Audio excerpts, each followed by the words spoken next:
Why don't boys kill each other in kindergarten? So boys in kindergarten already fought, at least in my kindergarten, at least in the one I went. Now, I also, in my childhood, occasionally fought with other boys, seldom with other girls.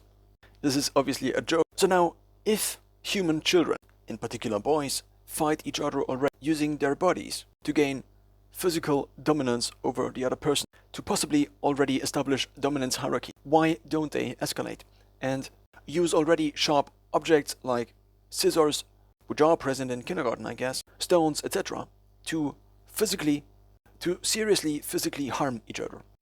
A baseline assumption could be that they just don't know. They are children, so compared to adults, they are simply too dumb to figure out strategies like this. Kindergarten children are typically in between, let's say, 3 to 6 years old, which brings up the question, how intelligent are kindergarten children? And this also brings up the question, why don't animals kill each other with sticks? In this case, obviously, because simply they are too dumb. There are, I think, a couple of primate species that use sticks, etc., but that's mostly it. The rest is fiction. It's Planet of the Apes. Asking ChatGPT about the intelligence of 4 to 6 year olds. Vocabulary much smaller, rapid acquisition in kindergarten child, and adult much larger, slower acquisition.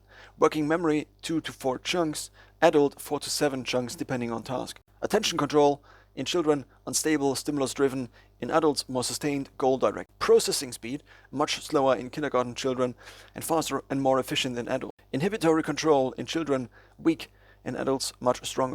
Now, in terms of IQ, ChatGPT says IQ tests are age normed. A kindergarten child with IQ 100 is average relative to other children of the same age, not equal in raw reasoning ability to an adult with IQ of 100.